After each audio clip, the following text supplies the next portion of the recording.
Salut à tous les amis, bonsoir, que dis-je ou bonne nuit. Et bah oui, parce qu'on démarre ce live en retard. Bah désolé à tous, franchement. Désolé à tous les viewers, malheureusement. Voilà. C'est quoi en retard aujourd'hui? Ouais, mais bon, les problèmes techniques, ça arrive. Bah voilà, on en a vécu un, mais on s'est demandé est-ce qu'on va faire le live, oui ou non? Mais non, on rigole. On s'est jamais posé cette question. On s'est toujours dit que ce live, on allait le faire parce qu'on a vécu la qualification du Stade Rochelet en finale du Top 14 pour la première fois. Et donc, on s'est dit qu'obligatoirement, on devait la faire, cette finale. D'ailleurs, regarde, je regardais la mauvaise caméra, d'ailleurs. Voilà, voilà, je sais pas. Ouais, exactement. Non, mais voilà, bien sûr qu'on allait en parler de cette qualification du Stade Rochelet parce qu'elle est historique. C'est la première fois qu'on les retrouve en finale du Top 14. Donc, on allait se retrouver. Bien évidemment, les lumières commencent à s'éteindre au stade Pierre-Mauroy. Ils sont en train de tourner la pelouse, mec. Ouais, exactement. Ils sont en train de tourner la pelouse. Exactement. On s'est régalé quand même, Aymeric. Ça fait plaisir d'être là tous ensemble, de vivre ça au stade. On s'est régalé. J'espère que vous aussi vous êtes régalés. C'est un match de demi-finale, donc forcément ça va pas être un match à 52-24. On sait que c'est un match tendu, c'est un match serré, mais j'ai trouvé que les deux équipes très joueuses. Peut-être trop. Peut-être trop joueuses pour certaines. On va peut-être y revenir, bien évidemment. Finn Russell, on t'embrasse. Et quand même un match plaisant. Il n'y a pas eu malheureusement. Franchement, à la 60e, on sait qui va gagner. Ouais, tu vois. Sûr. Et, suspense, ouais. Et il a manqué un petit peu de storytelling dans ce match. Il a manqué un petit peu. Voilà, il aurait fallu. Et en plus, ils ont eu une petite occasion pour pouvoir le faire. Il aurait fallu laisser du Racing pour peut-être y croire, le fameux. Alors peut-être, mais on ne l'a pas eu. Mais ça reste quand même un match plaisant. Et bravo au Rochelet en tout cas. Ils doivent bien kiffer. Alex Priam ne sera pas avec nous, il faut le préciser. Pour des raisons évidentes de La Rochelle est en finale. Il est en slip en train de tourner dans l'île. Voilà. Exactement. Peut-être qu'on va le rejoindre dans l'île tout à l'heure, les gars. C'est une évidence. On vous tiendra au courant sur les réseaux. Restez sur notre Instagram de Bureau Oval et on vous comptera la suite de la soirée et comment va la santé de notre ami Alex Priam. Pour dire aussi que franchement, on était hyper bien placés.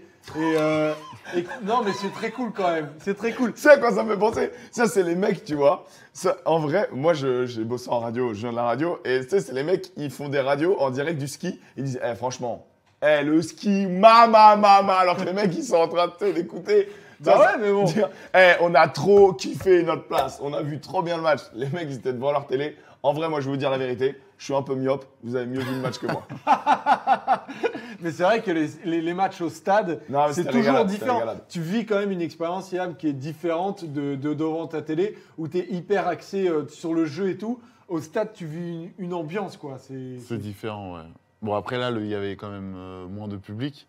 Mais oui, c'est sûr que c'est différent. Mais nous, on était juste au-dessus des supporters du Racing. Ouais. Avec le tambourin. Bon, on pouvait pas se parler, quoi. Franchement, mais ils faisaient du bruit, hein. Mais de ouf, mec. Ça doit résonner aussi, je pense.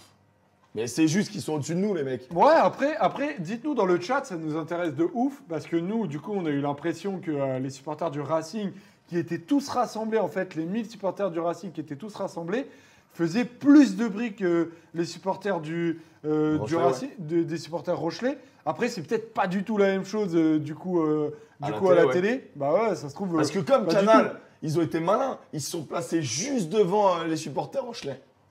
Ils ont senti qui allait gagner, je pense.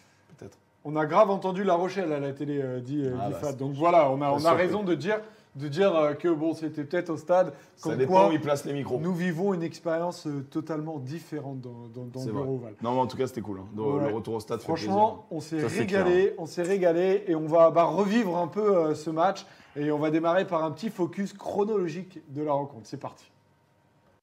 Oui, qu'on parle pas de moi, du tout, je sais pas moi. On a rien fait. Merde. On se prend pour qui? Déjà, on va rappeler le score de la rencontre parce que oui, La Rochelle s'est qualifiée en finale du top 14, mais on va voir ce score-là qui n'a pas été un score mirobolant. Il n'y a eu qu'un seul essai dans cette rencontre, avec l'essai donc marqué à la demi-heure de jeu par Arthur Rétière. Retire, vraiment. Retire, ouais. Il n'y a pas d'accent, Joseph. Pourquoi tu mets... Je sais pas, mec. C'est terrible, ça. C'est dur à accepter pour moi-même. Je ne sais plus lire.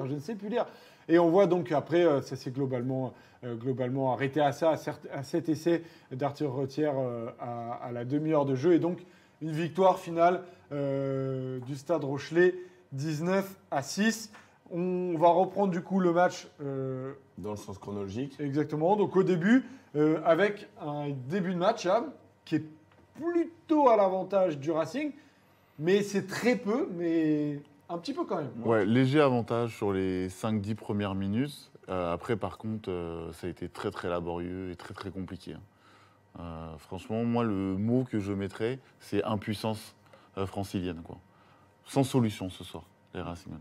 Mais pourtant, au début, on a vu que c'était aurait pu possible. être Quoi, plus pour tôt, le quoi. Racing, qui rentre plutôt bien dans le match. D'entrée de jeu, ce qui a été super cool, c'est que à la fois du côté Racing, je crois le premier ballon, ouais, c'est ça. Il y a engagement Racing, il récupère, il dégage. Donc du coup, premier ballon de récupération, tu dis bon bah, ils vont trouver une touche, ils vont faire quelque chose. Qu'est-ce qui se passe? Il y a une relance instantanément. Il y a une relance. Ensuite, il y a une touche qui est trouvée. La Rochelle, qu'est-ce qu'ils font? Ils la jouent vite. Ils relancent, ils balancent ils arrosent tout le terrain en fait. Et tu te dis waouh, ça part à 100 à l'heure. On est en train de. Attends, qu'est-ce qui se passe? Qu'est-ce qui se passe? On pensait justement à un match, une demi-finale, que ça se contrôle, qu'il allait avoir. Pas du tout. Ben, en même temps, quand tu as Finn Russell d'un côté, Yaya West de l'autre, tu peux t'attendre à des dingueries, tu vois. Et Finn Russell, il nous a enchaîné dinguerie sur dinguerie. Et donc, ouais, ce début de match était assez emballant, assez kiffant. Et malheureusement, il n'y a pas eu de points, il n'y a pas eu de break. Hein. Ouais, parce qu'au final, à la demi-heure de jeu, on va voir le carton, mais il y avait 9-6. Il y a eu 3 pénalités de Yaya West. Il y a eu 2 pénalités de Maxime Machenaud. On s'est arrêté à ce moment-là. On se disait, ça reste un match qui est ouvert pour les deux équipes, quoi. C'était complètement ouvert. Jusqu'à l'essai, justement, d'Arthur Retière. Est-ce que tu t'attendais, est-ce que tu le sentais arriver, cet essai-là, Yam, ou pas forcément? Bah déjà, j'ai senti une première emprise rochelaise. Il y a eu plusieurs séquences de jeu, notamment des avants, qui m'ont fait penser que le train est en train d'être lancé et que la machine est en marche. Mais du coup, je pensais que l'essai, il allait intervenir par le biais des avants, en fait, et pas forcément par les 3 quarts. Ouais. Mais après, je crois que c'est quand même assez mérité, parce qu'ils ont très bien fini la mi-temps, les Rochelais. Donc ça ne m'étonne pas qu'ils soient passés devant petit à petit, en fait. Et pourtant, vraiment, sur le début de match, moi, ce que je trouve intéressant, c'est la stratégie du Racing, notamment sur les engagements, qui décide de frapper le terrain, de frapper l'engagement au milieu du terrain. Et ce qui est assez intéressant, vraiment, on sait que La Rochelle, ils sont forts devant. Et donc, du coup, ils ont obligé les Rochelais à se diviser. Tu vois, souvent, tu mets tous les avants d'un côté et tous les 3 quarts de l'autre. Et puis, tu engages sur les avants. Et puis, advienne que pourra. Et puis, souvent, tac, tu vois, c'est facile pour se dégager. Ils voulaient vraiment cette volonté d'occuper le terrain, d'empêcher La Rochelle de bien se dégager, d'être un petit peu maître du ballon, de récupérer très vite les ballons très haut. Cette volonté très conquérante, comme on avait vu contre le Stade Français. Et donc, c'est pour ça que ce début de match, il a été emballant. Et plusieurs fois, ils l'ont fait. Et à partir du moment où ils ont changé ce système d'engagement, où ils ont vraiment engagé sur un côté, La Rochelle s'est dégagée de manière encore plus simple. Et du coup, c'était assez déceptif. Moi, je me suis dit, attends, ça fonctionne, pourquoi est-ce qu'ils changent ça? Et vraiment, justement, à peu près au niveau de la 20e et tout, ils prennent la première à partir de la 3e pénalité. Ils changent ça. Et du coup, je ne comprends pas, alors que ça fonctionnait et qu'ils arrivaient à récupérer des ballons. Après, leur relance n'était pas assez efficace. Il y a notamment, à un moment donné, une percée de... Il y a un mouvement qui amène une percée de Bill. Mais tu te dis, insistez, en fait, tu vois, dans quelque chose qui fonctionne. Surtout, vous êtes en train de prendre des points. Alors, au bout d'un moment, agressez-les, jouez chez eux, tu vois. Et justement, dans cette première mi-temps, tu vois peut-être la folie du Racing qui n'a pas voulu jouer chez eux. Et on arrive à la 30e minute. Bah ouais, c'est la pire action du monde, où il y a un coup de pied qui est bien tapé d'occupation, je crois, de Dulin. Bill récupère, nous fait une masterclass de passe avec Yam, on se regarde, fait. Parce qu'en plus, nous, on n'est pas de manière latérale, on est en face. Et franchement, une passe vissée de au moins 20 mètres, je pense. Ouais, même parfaite, franchement, même peut-être fendre l'air et tout. Oh, elle est magnifique. On se dit, waouh. Belle passe, elle arrive sur Russell, et nous, on voit le mur. C'était bien au cinéma, quoi. Ah, franchement, mais mec, on était était impeccable, on était en 16 Régalade. Mec, et là, on voit le mur Rochelais, tu vois. Mais vraiment, il y a une montée de 5, 6, 7 défenseurs Rochelais. Et pas de Racing Man. Et Russell, il se dit, il y a un petit trou. En effet, il y a un petit trou. Mais comme ça, le trou, je crois. Mais tu sais quoi, il prend vraiment le trou. Sauf que il est rattrapé par la 2e vague, qui arrive très très vite. Hein. Un petit effet Covid, 2e vague très vite, bien évidemment. Et du coup... on a le droit de rigoler. Bien sûr, c'est bon. Allez, ça va. Allez, En plus, let's il go. est tard et tout. Et à partir de là, ils arrivent à conserver le ballon, mais déjà c'est très très chaud. Et au moment de dégager, Russell reprend le ballon et il tape dans le dos d'un Rochelet, contré, des Racingmen hors jeu parce qu'ils ont mis à peu près, je pense vraiment, 8 jours à se replacer. Et à partir de là, il y a une mêlée hyper bonnard pour les Rochelais qui se trouvent à l'entrée des 22 mètres. Un peu des accès, 15 mètres. Peu des accès. Et ça amène l'essai magnifique de Retière, quoi. L'essai qui est marqué à la 30e minute de Et jeu. donc tu te dis, ils auraient pu l'éviter en dégageant. C'est ça. Bah, quand ils vont le revoir à la vidéo, Mais je tu pense te bouffes que les Travers, couilles. il va pas être content, quoi. Parce que là, il y a 9-6. Hein. Il se passe rien, hein, vraiment. Non, c'est clair. Là, c'est un duel. Certes, c'est un peu stérile. C'est ce qu'on appelle un peu le gagne-terrain, où il faut justement avancer, taper dans les coins, tu vois. C'est ce qu'ils ont fait, et attendre la faute, en fait, patiemment. Non, c'était très bien joué. Et après, du coup, la mi-temps arrive, il y a 16-6. Les Racingmen subissent on un parle peu. on parle pas de l'essai. Bah si, oui, Bah, complètement. il En est plus. magnifique l'essai quand même. On peut faire. Oui, on non, peut mais dire, bien sûr. Je pensais que, évidemment, qu'on va parler de l'essai, avec ce coup de pied de Dulin notamment. Mais c'est toi qui incroyable. l'as dit. Il est masqué de ouf. Je Il est ne le vois invisible. jamais arriver jusqu'au dernier moment, en fait. Mais en fait, C'est ouf. je sais pas comment dire. Il garde la balle en suspension presque. Il la lâche. Enfin, il est toujours dans sa course. Il essaie vraiment de fixer au dernier moment Ficou. Bah déjà, il y a une belle feinte de Carbarlo où tu crois vraiment qu'il va jouer grand large. Et finalement, il vient petit. Il attrape Dulin. Dulin, il est en 1-1. Et là, honnêtement, il y a une défense en 2-2. Oui, donc Teddy Thomas, pour le il est coup, obligé de monter en fixant parce que Retière, il est assez malin. Il suce la ligne. Donc, tu es obligé de l'accompagner parce que si vraiment tu prends du recul, il y a un deux double de 1, contre 1 donc c'est fini. ouais. Et là, il te fixe Ficou sur un petit coup de pied qui passe vraiment au-dessus de son épaule et tout. Il est dosé parfaitement. Ficou, le ballon lui Ah, mais- passe comme ça. Mais il passe là, le ballon, je pense. c'est un truc de ouf. Thomas, le ballon lui passe comme ça. Mais en fait, Teddy, il se retourne. Et le problème, c'est que normalement, tu as la couverture du 9. Et Machno, il est à il la rue. était pas Il là. est à la rue tout ce match. Hein, donc, On va en Mais d'ailleurs, parler Johnny après, Bigoud, il est d'accord. Un problème de couverture là-dessus. Normalement, en fait, le numéro 9, il doit couvrir le deuxième rideau, le champ qui est juste derrière la première ligne. Effectivement, là, il y a une absence. Je pense que Dulin l'a vu tout de suite et ça fait. en fait, Et c'est derrière, quoi. il y est, mais je crois que il est en retard parce que le coup de pied est donné, mais parfaitement. Ouais, le coup de pied est trop je pense que le incroyable. coup de pied, tu peux pas faire mieux. Après, il est sûrement aussi happé par la course de Kerbarlo aussi, forcément. Ouais, forcément. Donc, non, c'est très, très bien joué. Non, en C'est vrai, très, ouais, très bien joué. c'est quasiment impossible à défendre dessus. Sauf, enfin, si tu sais pas qu'ils vont faire ça, donc c'est quasiment impossible. Et on va pas se mentir, c'est le tournant du match, quoi. Parce que, Ah bah, parce que après cet essai-là, T'es à plus 10 à la mi-temps. ils concrétisent enfin une réelle domination, mais c'est pas vraiment. Pour moi, les tournants ne sont pas des belles actions rochelaises, mais plutôt des mauvais erreurs. choix de jeu et des erreurs des Racingmen, puisque avant la mi-temps, ils arrivent à revenir juste à l'entrée des 22, à avoir une pénalité. Pour moi, il faut la taper. Tu es à la 38e minute ou 37e minute. Ils Ils vont en décident touche. d'aller en touche. Et là, d'ailleurs, je te fais la réflexion. Il y a Bradley Bill qui nous fait. Bradley Bill. Ça, c'est un. Cartley. Bradley ouais. Bill. Putain, mais. Un peu Bradley Bill, il joue au basket. Ça, c'est. First C'est team, la les gars. fatigue. On est sur Ah, la first bien team, sûr, les gars. On a on le est droit. sur la chaîne, On a le droit d'aller sur la first team. Il y a donc. Il y a Tony Parker qui démarre. Il y a Cartley Bill qui te traverse le terrain. Tu sais, en mode t'inquiète, mon pote, c'est moi qui vais la dégager. Le mec trouve une touche à 2,44 m de lui. J'ai pété un câble. Normalement, tu vas chercher la touche à 5 Ouais, mètres et là, c'est tu as dégueulasse. une vraie balle d'essai, tu vois. Il la trouve à peine à l'entrée des 22. Vraiment, la balle, elle a fait 4 mètres. C'était horrible. Ça m'a rendu ouf. Et donc, du Clairement. coup, là, mauvais choix de jeu parce que prends les points, en fait. T'as Machno, On en a parlé, ouais. il y a 16-9. T'arrives à la mi-temps à 16-9, t'as un essai.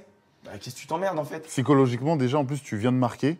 Donc, tu viens de convertir un point positif. Ouais, et tu rentres à Tu la mi-temps repars avec un mieux, truc déjà. positif. Même si c'est pas fait, mais. Non, mais Là, il clairement. dans en l'esprit, touche. ouais. Et là, ça a marqué encore un énorme problème du Racing sur ce match.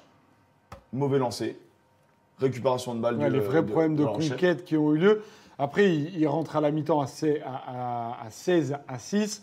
C'est pas non plus terminé. hein. Insurmontable, mais. C'est pas insurmontable, mais 10 points, il faut marquer 2 fois. qu'est-ce que, si vous à ce moment-là, qu'est-ce que vous vous êtes dit? Parce que le premier quart d'heure de jeu, le Racing ne trouve toujours pas les solutions, quoi.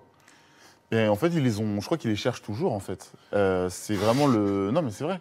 C'est vraiment On va les voir impuissance. arriver sur le terrain, là. Non, mais mec, c'est- impuissance pendant c'était- 80 minutes, quoi, ou presque. Nous, on était vraiment, à la télé, t'es en latéral. Nous, on était vraiment dans l'axe, dans la longueur du terrain. Donc, tu vois vraiment les lignes offensives, les lignes défensives. Mais ils balayaient le terrain sans fixer à aucun moment. C'est le b.a.-ba du rugby. En face, tu as la meilleure défense du top 14. Ils se trouvaient tout le temps à 5 contre 2, 5 défenseurs pour 2 attaquants. Tout va Katawa qu'il est. C'est pas tiens, va marquer John Alomou. Bah non, c'est pas ça en fait. Tu vois. Non, mais c'est clair. J'ai vraiment l'impression, effectivement, que le Racing a continué à aller chercher ses individualités sur ces 3 quarts sans jamais changer son plan de jeu, en fait. C'est ça, exactement. Et donc, en fait, ils sont heurtés à une défense rochelaise qui, si on analyse bien, ils n'ont très peu joué les rucks, en fait. Donc, ils étaient à chaque fois redéployés sur la largeur et donc en surnombre. Pourtant, Travers avait dit que ça se jouerait là. Ouais, mais à chaque fois, ils balayaient le terrain, mais de manière stérile. Ils gagnaient que Mais parce 5 mètres, 6-7 mètres. Les Rochelais se replaçaient à chaque fois et ils montaient. Et en plus, ils se consumaient même plus dans les rucks. les Rochelais. Exactement. Et il y a Vous eu avez très pas peu de raison, contre-rucks. Parce que la stratégie du Racing ne les a pas emmenés dans les rucks. Et le Racing, au bout d'un moment, putain, moi je suis nul à chier, j'arrive à les lire. À un moment donné, ils mettent, tu sais, à chaque fois, tu as des cellules qui sont soit utilisées vraiment en cellules pour les fixer, donc des cellules, c'est 2-3 avant, tu vois, soit en leurre pour jouer sur ton 10 derrière. Ben, ils faisaient tout le temps, La même chose. ils expulsaient en leurre pour la mettre sur Russell. Russell, il a pris des ballons dans les pieds, là-haut. À un moment donné, Russell, c'est un mec fou en plus. Bon, bah, au bout d'un moment, il t'envoyait des saucisses dans tous les sens. Et à la Il fin, en envoie Favre, une en touche. mais il n'était même pas pris dans le leurre. Je me rappelle d'un moment, Russell, il a à peine la balle, qu'il a déjà Favre dans les pieds. Mais Non, c'est mais fini, c'était mon une pote. catastrophe. C'était C'est une fini. catastrophe à ce moment-là. Aucune variété. Et puis on sent bien que le staff du Racing se dit bon, faut qu'on intervienne parce que les joueurs, là, on sent bien que nos Ils sont sans consignes solution. ne passent pas. En fait, ils sont complètement hors sujet et il faut rentrer leur banc hyper tôt dans le match avec la première ligne qui change entièrement, Loré, Iribaren, Zebo. Est-ce que tu as vu un effet du banc du Racing? Ben non, malheureusement, on dit souvent qu'il faut qu'il y ait un apport du banc pour remettre de l'avancée, redynamiser un peu tout ça. Et rien. Et ça a été stérile, complètement Rien, stérile. c'est Il n'y a nul. aucun remplaçant qui a apporté. Et encore, même, ils ont eu de la casse en plus. Bon, après, il y a la pluie, une pluie tropicale Une belle qui est pluie. tombée. D'ailleurs, pour dire cette histoire de. Parce que Pierre Monroy a un toit. Ouais, Ça, c'est moi, une j'ai trop hâte de le possibilité. voir. Voilà. Mais alors, la pluie n'était pas prévue. Et en fait, c'est un choix du coup de la Ligue nationale de rugby qui a choisi de laisser ouvert le toit, ce qui aurait pu ne pas avoir Ils ont eu d'impact. raison, puisque c'est grâce à eux qu'on est là. Exactement. Mais non, mais en fait, ce choix-là a eu un impact indirect sur ce match-là du Racing, parce que au moment où potentiellement ils l'entrée doivent du envoyer du banc, game. ils doivent envoyer pluie terrible. Et, Ballon qui et on a glisse. bien vu qu'un Iribaren qui rentre sous cette pluie n'a en fait jamais pu mettre son jeu en place, quoi. Bah, surtout il y plus, a c'est en un avant dynamiteur. instantané. Ouais, il y a un en avant, il y a. C'est son jeu de dynamiser, en fait, d'être un peu une menace au bord des rocs pour faire des départs, des bordures, comme on dit, etc. Bon, bah là, avec un ballon glissant, tu es obligé de t'adapter et de resserrer le jeu. Voilà. Ce qui est le jeu de La Rochelle, en fait. Eux, ils étaient au prêt, ils étaient prêts à les contenir. Et eux, ils sont entêtés à jouer à l'extérieur. Je pense que la stratégie du Racing, c'était de justement les déplacer comme ils étaient lourds. Sauf qu'ils ont fait ça de manière Même stérile, peut-être. en fait. Donc ça Non, n'a mais pas marché. Même, c'est au-delà de les déplacer, les contourner. Ou les contourner. Et c'est stupide parce qu'au bout d'un moment, tu ne varies pas ton jeu et tu n'arrives pas à les contourner.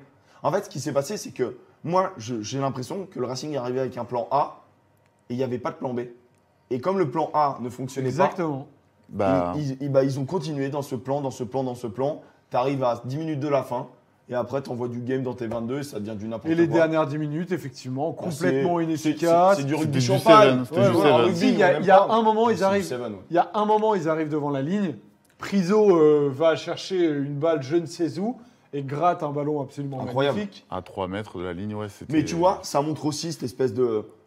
Alors, je ne dirais pas s'il était en face de moi, mais je crois que c'est Colingard qui va à la percu. Mais Non, c'est c'était Colombe. Colombe, ouais. C'est Colombe. Il y va en dilettante, l'ami. Hein. Il y Un va petit tranquille. peu. Hein, C'est au l'impression petit trot. qu'on a eue, en tout cas. Et tu te dis, tu as 10 mètres de la ligne, il faut que tu marques 2 fois. Donc marque vite, impact fort. Il y va en dilettante, ses soutiens, ils tombent sur lui. Priso, il est en mode. Après, c'est très rapide, très efficace, mais c'est du haut niveau. On est en demi-finale de top 14. Ouais. Le meilleur championnat du monde, je le rappelle. Et donc, forcément, Enfin, tu peux pas te permettre d'y aller en dilettante. Le combat, l'agressivité, c'est la base. Et justement, c'est l'apport du banc sur ce truc-là. Colombe, il doit avoir, mais il doit être mort de faim. Surtout à 3 mètres de bouger la les ligne. mecs.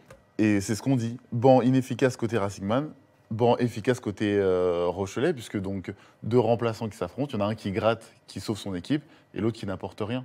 Et c'est exactement ce qui s'est passé en fait. C'est l'action qui résume en fait ça. On l'a bien senti qu'il y avait une continuité du côté Rochelet dans cette défense absolument parfaite, alors que le Racing, il y avait cette, j'irai pas jusqu'à dire moi un peu quand même cette médiocrité ou cette impuissance. Cette impuissance, c'est l'impuissance. C'est vraiment de l'impuissance quoi qui était que qui était très clairement affichée quoi. Sans solution. Franchement, je sais pas combien de ballons a touché Vakatawa, mais beaucoup. Je sais pas combien de mètres il a parcouru, mais pas beaucoup. Mais il fallait en fait faire des exploits incroyables pour Vakatawa, pour Ficou. Mais on attends, sentait bien qu'il C'était impossible parce que tout de suite, impossible. il mettait son crochet inté, il en avait un en bas, un en haut, il pouvait même pas passer les bras. Et pourtant, il essayait. Hein. Et parce pourtant- qu'il est fort. Hein. Sur son crochet, il a toujours les bras libres. Il n'y a personne. À part Teddy Thomas 2-3 fois, Bill 2-3 fois. Mais de toute façon, c'était juste devant l'heure 22, donc il y avait 80 mètres à faire. C'était. Non, mais clairement. Clairement. Bon, bah, les gars, on a analysé le match de manière globale. Maintenant, on va pouvoir un peu débattre sur les hommes qui ont fait ce match et donc évoquer les problèmes de conquête, potentiellement, les choix de jeu, le jeu au pied du Racing. Est-ce qu'il a été perturbé pour certaines raisons, oui ou non? La grosse défense du Stade Rochelet. On va analyser les hommes avec les tops et les flops. C'est parti. Christian Dominici a pris le ballon. Il va laisser. C'est français. Le jeu de Christian Dominici, c'est un génie. Je suis en train de sentir Emeric en train de tressaillir là. Non, mais- Qu'est-ce qui se passe? Non, je suis énervé quand des mecs qu'on attend réalisent pas le match qu'on attend, tu vois. Ouais, je comprends. Et en avant-match, moi j'ai brossé Machno comme il fallait, vraiment, et à juste titre, parce qu'il sort vraiment des bonnes prestations dans les derniers matchs. Mais il a été catastrophique. Eh bien, tu sais quoi, on devait commencer par l'homme du match et par les exemple. tops, mais effectivement, tu commences à en parler, mais c'est aussi intéressant parce que est-ce que c'est pas le Racing qui a perdu le match plus que le Stade Rochelet l'a gagné? J'ai cette impression-là, avec notamment certains hommes qui sont passés à côté, et notamment Maxime Machno. Quels sont les choix que Maxime Machno a fait qui ont porté préjudice à son équipe? Alors déjà, pour répondre à ton premier truc, ça serait trop dur Pour et le Stade injuste Rochelet. de dire ça. Je suis entièrement Mais d'accord. je vois ce que tu veux dire. Mais disons que le Racing n'a sans doute pas tout fait pour le gagner ce match. Mais La Rochelle a été. En fait, moi j'ai l'impression qu'il y a un club qui a joué un match de top 14 et il y a un club qui a joué un match de demi-finale de top 14. Tu vois la différence? Ouais, non, mais c'est. Je suis d'accord. Et Machno, malheureusement, il passe à travers. Ça peut arriver de passer à travers, mais là, il passe totalement à travers dans ses choix de jeu, dans la pression, même dans ses passes, dans la qualité technique du joueur. Dans son jeu au pied, il y a un moment, il fait un par-dessus, mais qui est complètement dépourvu de sens, en fait. Donc il a joué à l'envers. Et quand ton numéro 9, qui est ton meneur de jeu, déjoue, bah forcément, c'est très, très compliqué, quoi. Ouais, non, mais clairement. Il y avait Maxime Machno. Est-ce que vous reprochez quelque chose? Il y a pas mal de mecs dans le chat. Donnez-nous vos flops du match. Quels sont-ils? Fat, par exemple, dit Machno passe souvent à travers en phase finale. C'est vrai que dernièrement, dans les. En finale au Camp Nou aussi, il fait la bascule, carton rouge. Il gagne sans lui. C'est vrai qu'il pèse pas trop.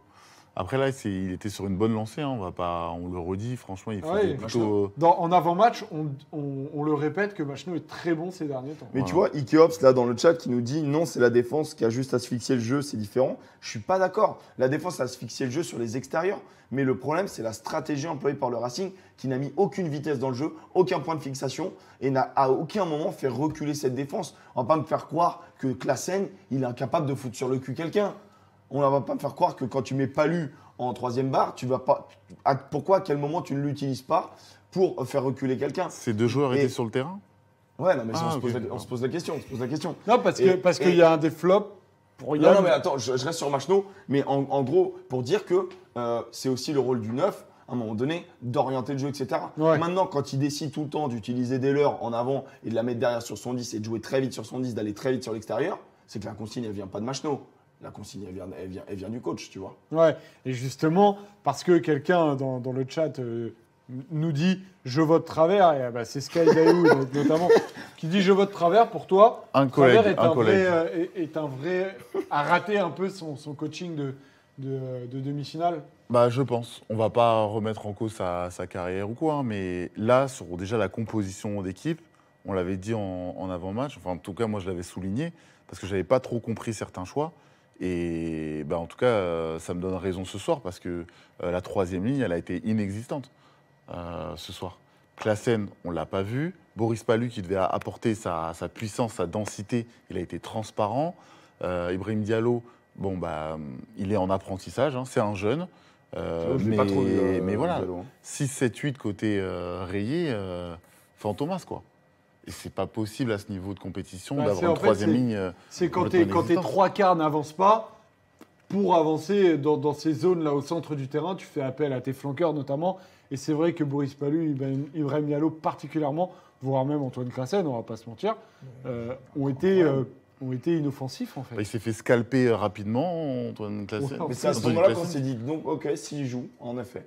Mais il a dû être au combat, tu vois, il n'y a pas de problème, ces mecs-là, c'est la Non, base. bien sûr. Bien sûr qu'ils sont allés au combat. Mais c'est maintenant, on leur insuffisant. demande d'en faire un peu plus, tu vois. C'est insuffisant en tout cas. Je comprends pas comment les joueurs n'ont pas, à un moment donné, ils se sont pas dit, mais en fait, on sort un mur, viens, on varie, change, tu sais quoi? On réduit notre jeu. Ou on tente quelque chose d'autre en tout cas. Là, ils sont restés de la première à la 80e sur le même, Sur le même deux, schéma. ouais. Et c'est ça qui est quand même aberrant à ce niveau de compétition. Tu as quand même des joueurs très expérimentés, qui sont internationaux, qui ont joué des matchs, des phases finales de top 14 ou quoi. Et là, on aurait dit des enfants en fait. Tu vois. Et donc, du coup, ouais, franchement, je te rejoins. Direct travers, catastrophique, parce que C'est dans la son rôle composition en de son tant que équipe, coach. dans la composition de son banc et dans la stratégie mise en place et le manque de stratégie Global, finalement. pour changer de stratégie, pour varier son jeu. Ce qu'on lui reproche, c'est un peu un manque de jugeote, quoi. Ok, tu as un plan A, comme le disait Emeric, une stratégie, ça marche pas, il faut que tu aies une solution de repli. Parce que sinon, ça donne ça, en fait. Après, là où je peux apporter un élément en plus, c'est de rappeler que les avants qui sont capables d'être puissants étaient blessés. On a parlé hors de groupe, en tout Johan Tanga, notamment, qui était blessé. On l'a croisé dans les travées de Lille. Kamisha aussi, on l'a croisé, pareil, Ouais. blessé. Et il disait à un supporter, en prenant un selfie, qu'il en avait encore pour 2 semaines. Ah bah voilà. Donc, même l'Australie, parce que là, du coup, on peut le 19 dire, ans. les Racingman, certains Ouais. vont aller en Ah Australie. ouais, Ah bah nous, oui. c'est ce qu'on se disait pendant le match. Je me disais, bon, alors du coup, Fikou, Vakatawa, c'est bon, Teddy Thomas, ok. C'est vrai que pour le Fabien Galtier, il doit être doit être relativement content, lui, content par pour contre. sa ligne arrière. Et pour la progression du Et en top vrai, 14, je- ce sera je- très intéressant Je d'en sais pas parler. s'il va pas les laisser se reposer, les mecs. Ça À souligne voir. peut-être ça, hein, ils sont peut-être fatigués aussi. Vakatawa, tu sens que depuis sa blessure, il revient pas au niveau où il était avant sa blessure. Peut-être besoin de souffler un peu. Donc il y a évidemment les Racingmen, certains Racingmen qui sont passés à côté du match. Qui est pour vous, les gars, l'homme du match? Je vais laisser le chat répondre et nous proposer quelques noms parce que forcément l'homme du match sera un Rochelet.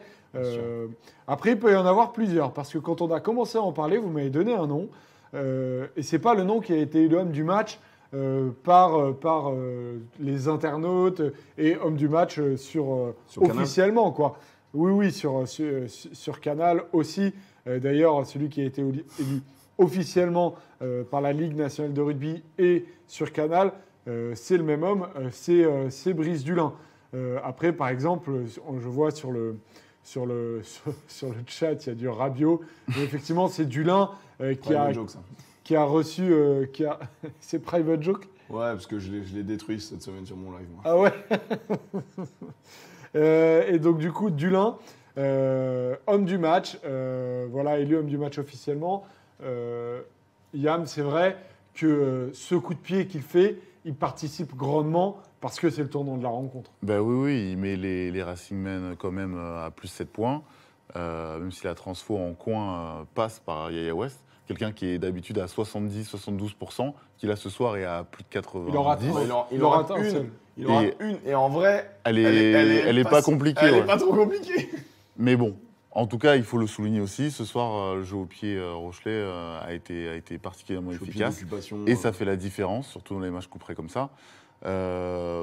Bon, Brice Dulin, on le connaît. Hein, on va, franchement, Ouais, mais il est au niveau. Il est au niveau. Il est sur la continuité de ce qu'il a fait en novembre avec l'équipe de France, pendant le tournoi. Donc voilà, on l'attendait à ce niveau-là. Il a répondu présent, lui, par exemple. Mais moi, il y a quelqu'un qui m'a profondément marqué, c'est le capitaine Rochelet, Romain Sazi. Je l'ai vu au four et au moulin, que ce soit en touche, que ce soit aussi dans le jeu, au soutien. Il a briqué. C'est un rôle qu'on ne lui connaissait pas forcément. Et ça fait plaisir de voir un deuxième ligne coureur comme lui vraiment s'éparpiller aux quatre coins du terrain. Et pourtant, médiatiquement parlant, c'est vrai qu'on s'intéresse beaucoup à son compagnon en deuxième barre, c'est-à-dire qui Will prend Skelton. déjà beaucoup de place. Voilà. Et vous savez, là, on a balancé une photo où on le voit derrière Winnie Antonio. Mais en fait, j'ai essayé de chercher sur toutes les photos du match.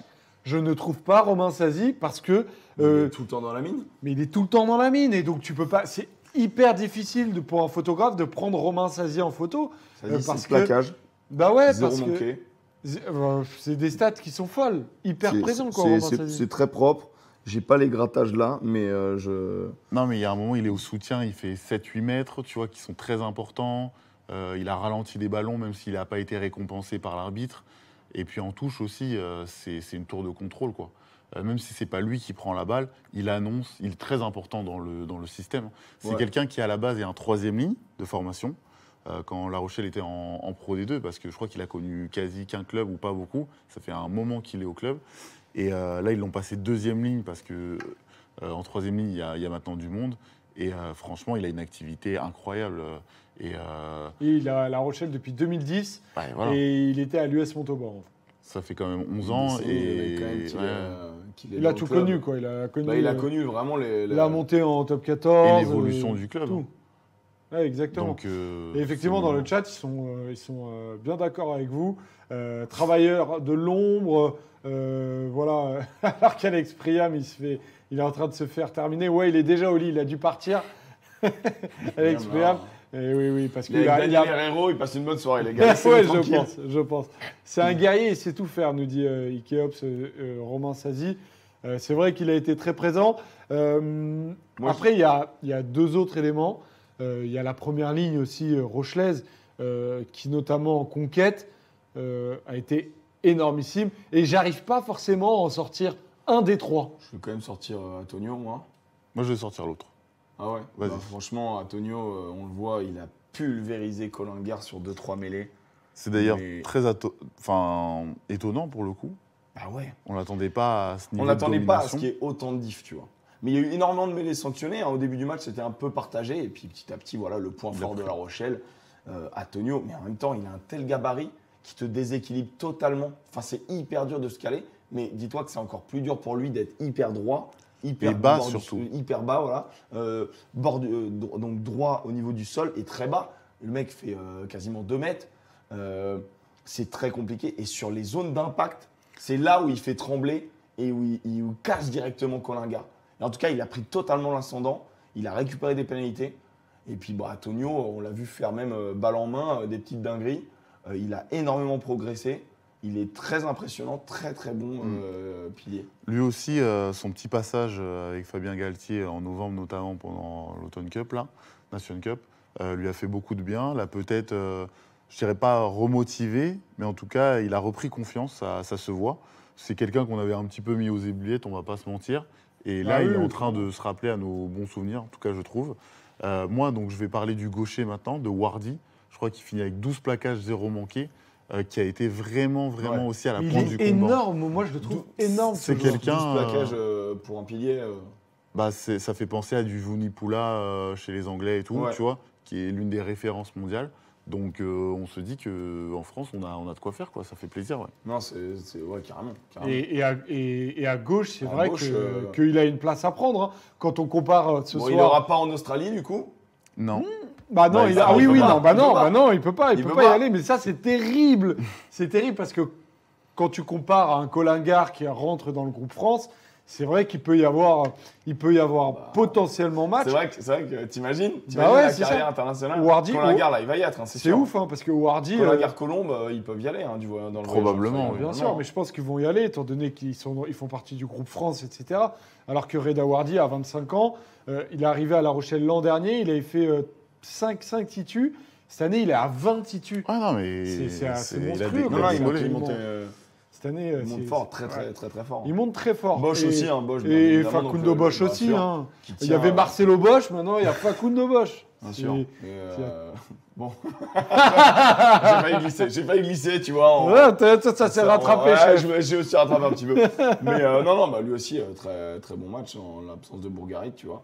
Et ben moi, je voulais souligner aussi un autre joueur à qui on promettait l'enfer et qui a fait un excellent match, qui s'est pas échappé. 10 plaquages, 0 manqué. C'est Favre. Non, et puis Jules Favre. une agression permanente C'est fou. sur Ficou ou même Hyper Vakatawa. présent. Et en fait, c'est ce qu'il fallait Et faire. sans en faire trop. À Oui. chaque fois, il stoppe instantanément au jeu. Bah, il n'est jamais pénalisé. Non, mais au-delà de ça, En plus. c'est souvent ce qu'on dit aux plus jeunes, tu vois, de dire bah, d'abord tu fais tomber, après si tu veux impacter et tout, c'est trop cool. Hein. Mais d'abord, mec, fais tomber. Si le gars prend de la vitesse, c'est la merde. Et à chaque fois, il a empêché les centres. L'attaque de se lancer, tout simplement, en clairement. fait. Et quand t'as des mecs comme ça, ouais, vaut mieux puis, ouais, empêcher de se lancer. Super match. De voir une telle stérilité dans la paire Ficou-Vakatawa, quand même, c'est impressionnant. Ouais. Et c'est vrai qu'on lui promettait l'enfer. Il faut reconnaître que là, il nous a agréablement surpris et on reconnaît vraiment qu'il a fait un très très grand match. De toute façon, il fallait au moins ça. C'était la clé, on l'avait dit, Oui, hein, c'est le clair. centre du terrain. Le centre, Ouais. exactement. Ça nous faisait peur en début de match. Nous avions raison. Alors qu'à la fin du match, on s'est dit, il y a quand même pas mal de trucs qu'on avait évoqués dans l'avant-match. Et en fait, ça a été un match tellement différent Non, de ce mais qu'on en vrai, attendait, tu étant vois, donné la performance du Racing. On a dit 92. duel de 10, on a dit centre du terrain, celui qui gagne le centre du terrain gagnera le match. Les avants. Bien sûr, le duel des rucks et des avants et surtout de la conquête.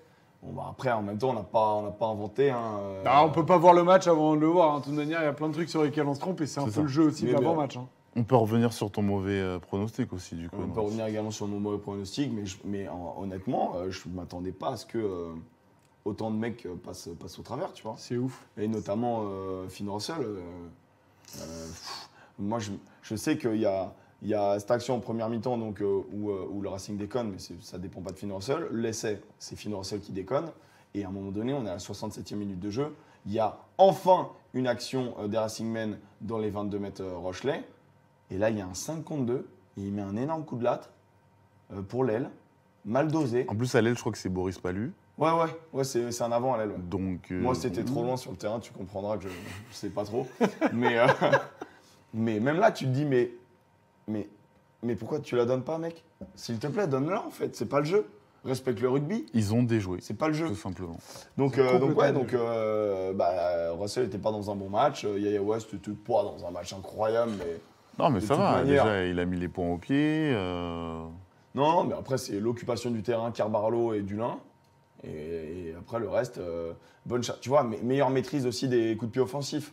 Le nombre de coups de pied tapés dans les bonnes zones, juste devant les 22, très très haut, en diago, où bah, tu mets une forte pression en dessous, où forcément ça va se caguer, alors que de l'autre côté, bah, les coups de pied d'occupation ou les coups de pied de pression étaient donnés trop loin, donc moins de pression, moins de danger, plus facile de se rétablir. Et bah, ça se joue à ça maintenant, les matchs de haut niveau. Hein. Exactement. Bon, bah voilà, les gars, on a fait le tour de notre débrief. Terminons sur une petite note joyeuse, les gars, avec un petit quiz que je vous ai préparé à la fin du match. En fait, le match était tellement joué que j'ai eu le temps de faire 10 petites questions.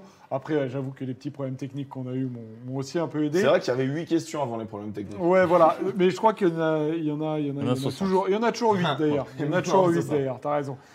Tu fais bien de le dire. Très simple le quiz, les copains. C'est avez-vous bien suivi le match? Donc, étant donné que Emeric a suivi le match comme ça, de loin, et demandé un peu des réponses à Yam, Pas de ma mais faute, Yam si. lui a donné sûrement Non, des mais mauvaises réponses. C'est qu'en vrai, à un moment donné, tu vois, tu sais, il y a l'écran géant qui est donc à l'autre bout du terrain pour nous. Et tu préférais regarder l'écran géant un peu? Non, mais il y a des moments, tu vois, t'as le Bah, temps bien entre les sûr, deux. oui. Et je regarde et tout. Et je dis, c'est qui le mec qui vient de gratter là? Et il me regarde, mais tu sais, d'un air dédaigneux. Il dit, bah c'est Priso. J'ai dit, frère, je vois un Renoir avec le maillot de La Rochelle, je sais pas qui c'est, tu vois. Genre, à un moment donné, je peux pas deviner. Mais c'est Priso. Je savais pas qu'il fallait que tu regardes les matchs de rugby avec un labrador aussi. C'est ça, le problème. Fais gaffe parce que le Labrador, c'est toi, là, sur le coup. Bah du coup, oui, j'ai dû prendre ce rôle, mais j'étais pas habitué, tu vois. Première question, les gars. J'espère que vous êtes chauds. On va bien rigoler. Je vois que vous êtes nombreux sur le chat. Et il y a d'ailleurs Alex qui a rejoint Vous le êtes chat. nombreux sur le live, hein, merci C'est, les potos. ouais, franchement, ça déchire. Il est Ça minuit et ça demi. régale. Il est minuit et demi. On est tous ensemble et ça régale. Première Les bars, ils question. ferment à quelle heure? C'est c'est une fini, je crois. excellente question. C'est terminé. Ah, c'est à minuit, là? Ah bah 23h. C'est pas fini le couvre-feu encore? ouais. C'est non, dimanche, pas je crois. Pas encore. Monde de Faut merde. encore- faut On n'a pas le encore droit au bonheur. Première question, les gars. J'espère que vous êtes prêts. Qui portait le numéro 5 pour le Racing? Bird. 1-0 pour Emmerich. Qui portait le numéro 17 pour La Rochelle? Priso. Tu pouvais Ah, pas bah, savoir. bah ouais, je C'était peux trop pas le loin. savoir, C'était putain. trop loin pour toi. C'était trop loin. C'était pas prévu. Troisième question. Additionnez le numéro de Machno et celui de Sazi. 13. 13. Ah, bâtard. 2-1. Ah, bâtard. Donnez-moi le prénom du seul Argentin sur le terrain. Facundo. Vous l'avez fait Il aime, ensemble. il aime beaucoup trop. Non, mais ce vous joueur. l'avez fait L'Argentine, c'est ensemble. mon pays à un moment donné, respectez-moi. Je De partout. suis pas encore international, mais t'inquiète. À quelle minute est entré Trinduc? À 3 minutes près. 70. C'est Ouais. bon. C'est ça? Bon, bah, 72e. J'allais dire 72. Ouais, ouais, bah tu Et l'as tu pas me dit. disais 72. Ouais, c'est con, hein, tu Je l'as ne pas dit. l'acceptais pas. Parce C'est qu'il a dommage. dit. J'ai dit à 3 près. 3-2 pour Emmerich. Attends, Plisson, il est rentré quand? Il reste 3 questions. Le nombre d'en avant total dans le match? 10. Non, moins. 7. Moins. 6. Moins. 4. Plus. 5. Vas-y. Et déjà, il y a 4-2 Et déjà. là, Pourquoi pas partout. Il y a 4-2, recompte des trucs, il y a 4-2. Mais quel? Il y a 4-3 du 4-2. coup. Il a donné 3 Recompte. Recompte. réponses. Je Recompte. suis à la Il y a 6e 4-3, question. recompte. C'est vraiment un tricheur. Eh, tu veux qu'on refasse le fil? Recompte. Qui portait le numéro 5? Si C'est tu moi. l'as eu bon. Et qui portait le numéro 17? C'est lui. Additionner le numéro, c'est lui. Le nom de l'Argentin, c'est toi. La minute de train Manquait les questions. C'est toi. Insupportable, 3-3. bonhomme. Bon, Ah ok, ouais. 3-3, ça marche, 3-3. À quelle minute est entré et sorti Skelton? Il À est pas 3 sorti. près. À 3 près. Ouais, là, le 80e. Allez, 77e. Il est quand même sorti. À Will 3 Skelton. près quand même, tu vois, je t'ai baisé. Je l'ai pas vu sortir. Ah, et vraiment les gars, même de loin, Skelton n'est pas fait du même bois que les autres. Même de loin, Il est, ah ouais, bah, il est au-dessus, hein, il est sur une est terrasse. Hein. mastoc. Il est en rooftop, hein, le mec. Ah ouais, c'est ça, c'est un duplex. Dernière question. Du coup, elle vaut 2 points. Non, non, non. Ah Du bah, coup- c'est la dernière. Ouais. La Rochelle a gagné. Ça peut être ça. Donnez-moi le premier joueur remplacé définitivement du match. Ryan. Non. Bah, c'est Il est Bird, alors. revenu. Non. Bird est revenu sur le terrain. C'est. Bobigny. Bobigny. Je l'ai dit avant, Bobigny. Je l'ai dit avant, Bobigny. Demande la VAR. Demande la VAR. Demande la VAR. La vie de moi, je l'ai dit avant. 2 points. Super. 2 points pour moi. Let's go. Let's go. Ça fait le pronostic et le quiz. 4-2-3 points. Je dis Bobigny avant. Dites-nous dans le chat qui a gagné tout simplement parce que Emmerich apparemment est sorti le premier du match. Il est sorti de ses cons. Régalade. Voilà, Bonnet le dit avant. voilà. Bon, apparemment le chat dit Emmerich. Je suis désolé. Je te l'ai soufflé, j'étais juste Et là. il me l'a soufflé, Bah oui, il m'a dit. Moi, j'étais là aussi. Mais tu me vois pas. T'es myope ou quoi? Non, toi, t'es bien. On me dit Yam aussi, donc un Non, peu non, non. compliqué. Mec, il y a 14 Eh, personnes qui vous disent savez pour quoi? moi. On regardera à la VAR, on clippera et, Va, et on regarde, se VAR. régalera avec une petite arbitrage Je pense vidéo. que j'ai On gagné. n'en a même pas eu d'arbitrage vidéo Merci à ce tous. soir, donc c'est C'est vrai, c'est très c'est agréable. vrai. c'est vrai. C'est vrai. Parce que j'aurais pas vu grand chose. Exactement. À propos du Racing et de La Rochelle et de ce match-là, on reviendra dessus dimanche sur la chaîne du stream à 16h30. Ça, c'est le premier rendez-vous qu'on vous donne dimanche. Mais avant ça, demain, on fait avant-match et débrief de la deuxième demi-finale de Stade Toulousain Union Bordeaux-Bègles. On va se régaler, pareil, sur la chaîne de la First Team. On se retrouve à 19h, les copains. Merci à tous les deux, Yam, Emric. Merci Thibaut. Merci Merci JG. Jaja. Merci à Joe en régie qui sont restés jusqu'à près de 1 heure au stade Pierre-Mauroy. On va la kiffer, Alors notre qu'ils petite doivent bière tourner la tous sauce ensemble juste après, et tout, après. c'est beau, les gars. Voilà, on s'est régalés tous ensemble. On se retrouve demain 19h sur la chaîne de la First Team. Toujours. Merci les au même potos endroit. d'avoir été présents. Gros bisous à tous. À demain. Ciao, Ciao, ciao. Et putain, les bars sont fermés.